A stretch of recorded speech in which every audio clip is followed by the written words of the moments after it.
My name is Dante and this is Story Hub. Am I an idiot for telling her to get over herself? I got a dog 2 years ago, Corgi, and she is very much my sidekick. I've been with my fiance for 5 years. My fiance does like the dog, but she is currently pregnant and experiencing massive migraines and has been snapping at everything. So every morning when I get up I find my fiance already awake and at the table relaxing. As soon as I get out of the bed, my dog goes nuts. It's like super energy where she is running sideways, barking up a storm, jumping from the bed to the floor a million times, causing the apartment to shake because it's old ass, etc. And I will sit there and sing made up songs to her and just frick around with her. It is pretty noisy and I can be loud. It's just my way of interacting with my pet. I also have ADHD, so I'm fully aware that I can be ridiculously loud and sometimes I simply forget to tone it down.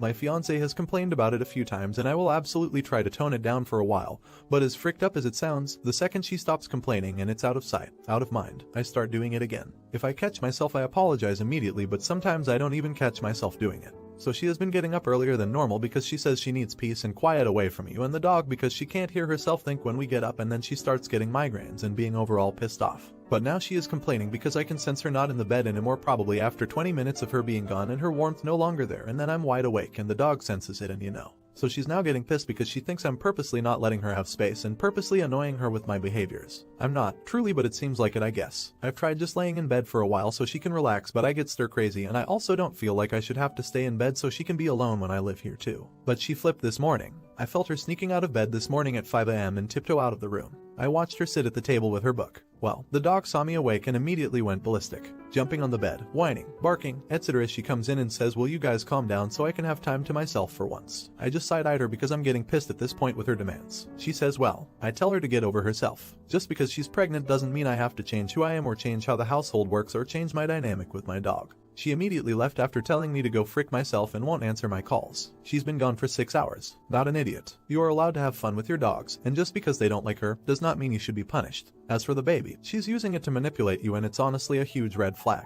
You're an idiot. This mindset is how women get branded as nags when in reality their partners can't just hold the smallest bit of consideration for others. Your partner is literally sneaking out of bed in the early morning hours to just have a moment of peace and quiet to relax, and you can't let her have it because if she isn't actively complaining you can't respect her need for a few minutes of quiet.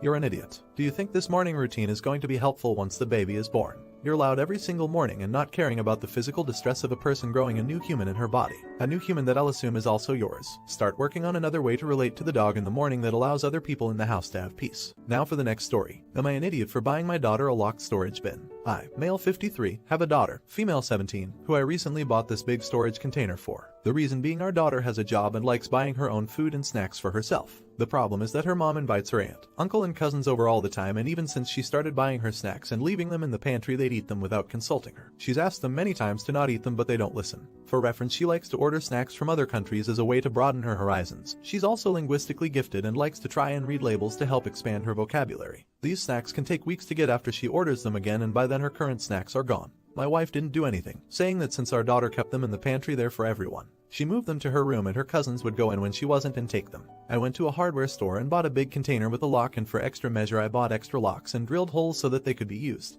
Our daughter cried and thanked me because it was pretty expensive and not something she could afford. Of course the cousins went to get more snacks and threw a fit when they saw it and realized the snacks were in there. They told their parents and they told my wife, and she's not happy with me, saying that our daughter should share her snacks with family and she's being selfish and will get fat. Our daughter is incredibly fit, does multiple sports and exercises all the time. She's far from unhealthy. I told my wife she could order her own and our daughter was happy to tell her where to order them, but she didn't like that either and told her that the chest needs to go and that I should have consulted her on buying the bin in the first place. Am I an idiot? Edit. The relatives are our daughter's cousins and aunt and uncle. They are my sister-in-law, brother-in-law and nephews, and sister-in-law is my wife's sister. To clear up any confusion, the pantry I also fully stocked with food. No one is going hungry and eating our daughter's snacks because they have to update. My daughter and my brother-in-law both found my Reddit post separately. First my daughter, who was sent it via a friend who knew the situation. She confronted me about it and we had a very long talk where she admitted that when I'm away her mom doesn't treat her well and often puts her cousins, my nephews, above her, telling her she should be understanding we're far better off than them. I was aware that they would occasionally sneak into her room to take things or play, but apparently they go so far as to wait for her to leave for a few minutes, run in and grab what they want.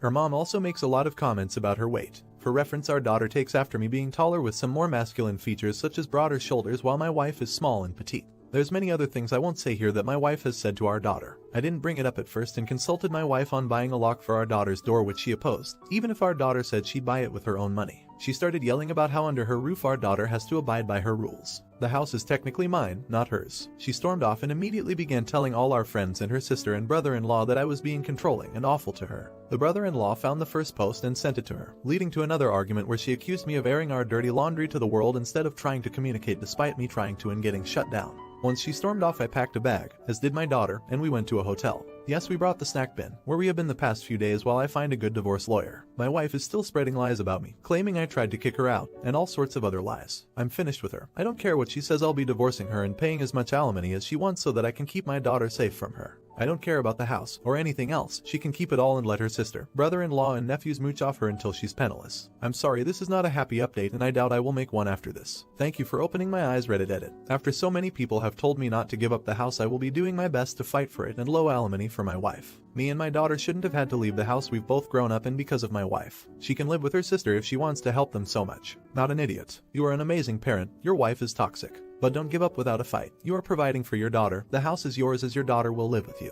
Your wife doesn't deserve to have your daughter call her mom.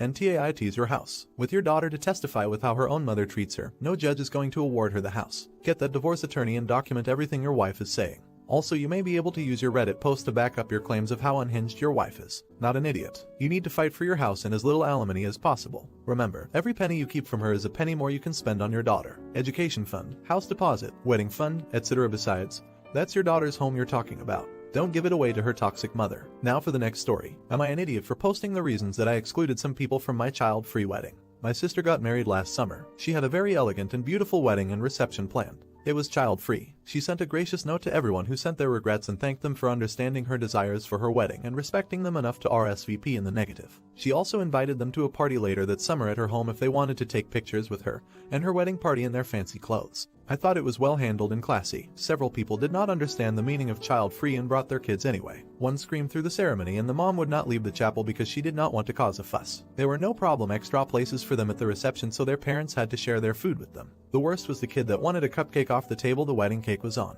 He tipped the wedding cake onto the floor. My dad saved it, but there was a handprint on the lowest tier and a lot of cupcakes hit the floor. All in all, it was 4 families that brought uninvited children. My wedding invitations just went out over Christmas. We are getting married in May. I know this is a long time, but we have a lot of out-of-town, country, and even continental guests we hope will come. We did not invite these families to our wedding.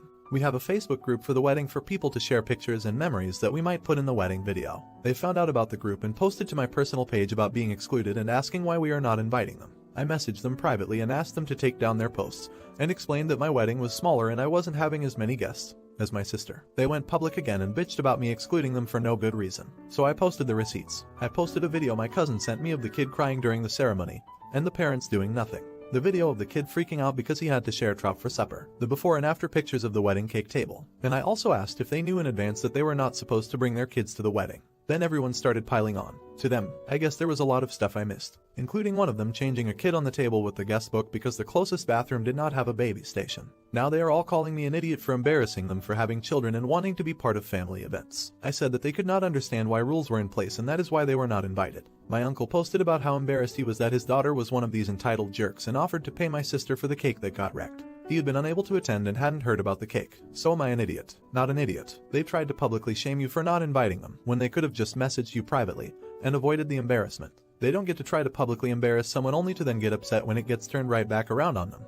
Play stupid games, win stupid prizes. Bet they're, in the midst of all of this, still trying to justify why they brought their kids despite explicitly being asked not to, only underline even more that you did the right thing. Though a bit of advice, you may want to consider having some bouncers at the door to your ceremony and reception should they try to crash. Judging from well, from all of this, it seems like that's at least a possibility. Not the idiot my husband and I wanted a close friends only wedding, but got guilt-tripped into allowing kids. There were cute moments, but overall I wish there'd been no kids. They screamed during the ceremony. I had to stop my own wedding due to a toddler screaming no no no, while her dad ignored her. They broke the glass table decorations. They smeared chocolate on my husband's vest. They ran around underfoot. I'm convinced the only reason I didn't lose it was because my bridal party made a deal to keep the kids away from me.